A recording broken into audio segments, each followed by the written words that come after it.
Ajinkya Rahane, India's ex-Test vice captain, a stalwart of the Indian middle order, the man who led to an unthinkable series-clinching victory at Gaba.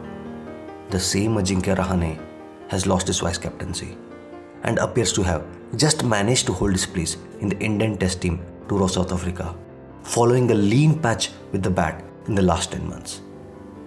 In this video, we will look at his crisis situation and how the Mumbai-based batsman became the scapegoat for India's long-standing middle order struggles. Pujara and Rahane have been as bad as each other, would leave them both out of the second test match. This was Steve Harmison's remarks before the recently concluded second test match against New Zealand in Mumbai.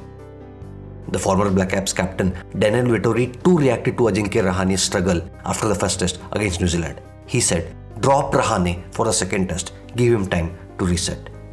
Even Dinesh Karthik, the rising star in the commentary world, said, "Ajinkya Rahane getting dropped from Mumbai test will ease pressure of other Indian batters." In addition to these pundits of the game having their say, social media and fans as well went crazy over Mumbai's right-handed batsman during the India vs New Zealand Test series. In fact, Cheteshwar Pujara and Ajinkya Rahane have been the center of attention for a year now. And ultimately, the poor outing of Ajinkya in first test in Kanpur meant that pressure was on BCCI, Virat Kohli and the decision-making team to take a tough decision.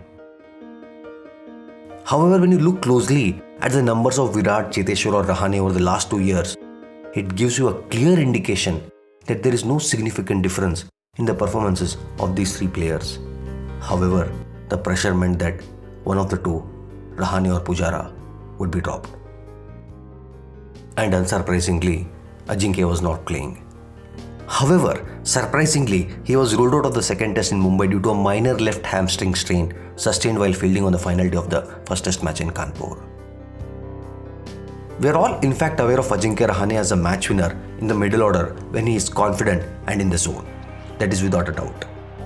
We saw what he was capable of last December when he scored 112 runs at the Melbourne Cricket Ground. However, such outings have been few and far between. In fact, Ajinkya has been frequently criticized in the past for merely getting a good score in time to keep his position in the team. A direct comparison with India's best number 5 in the past, VVS Lakshman, shows that Ajinkya gets a 50+ score in every 4 innings, whereas VVS got a 50+ score in every 3 innings in his 134 match long career. If compared to his contemporary, Virat gets a 50+ score in every 3 innings and Pujara in every 3.2 innings compared to Ajinkya's 50+ score in every 4 innings. Since the masterclass in Melbourne, the Mumbai-based batsman Ajinkya has scored just 2 half-centuries in 20 innings. It's not just the numbers that have been a source of concern for Ajinkya. The hesitantness at the crease, the indecision, and the half-hearted attempts while making strokes have all contributed to his current situation. Add to that Kohli's indifferent form and Cheteshwar Pujara's struggle, and there appears to be a tricky situation for India's middle order. When the numbers of Virat Kohli, Cheteshwar Pujara and Ajinkya Rahane are examined closely, it is clear that all three have had different results over the last 3 years.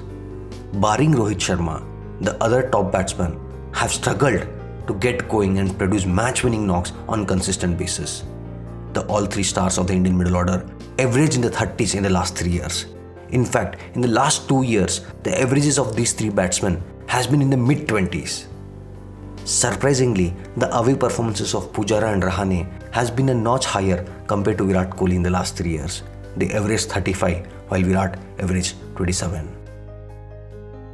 One thing which weighed against Ajinkya, apart from the public reaction and the inconsistency, was his poor outing in home conditions in the recent couple of years, and not capitalizing on the start in the first test against New Zealand in Kanpur, and Shreyas making most of the opportunity. One of the other major things that went against Rahane was that he was rarely present on the field when India won a game. Instead, Virat and Pujara finished things more frequently. This is significant for public perception, and it also demonstrates that Rahane has squandered good starts and missed opportunities. Consistency is essential in all sports, and cricket is no exception. In a country of 130 crore people, Those who represent the country must perform consistently to keep their spots. Otherwise, someone else will take it. The going will only get tougher for Ajinkya, with Mayank getting runs, Hanuma Vihari doing well against South Africa A, and Shreyas a certain starter against South Africa. Rahane has performed fairly well in overseas conditions, and it will be interesting to see whether the team management continues to rely on a proven match winner or makes changes in the testing South African conditions. Rahane must become more consistent in his performance. It is past time for him to show the world his true potential and seize every opportunity that comes his way in the future. Whatever happens, the recent flurry of changes in the Indian team's leadership must be resolved from within the dressing room, and spoils must not come out and haunt the legacy of the team, which has consistently performed over the last 5 to 6 years in the longest format. Thank you for watching our video. We hope you liked our content. In fact, if you liked our content, kindly share it and please subscribe to our channel. Thank you once again.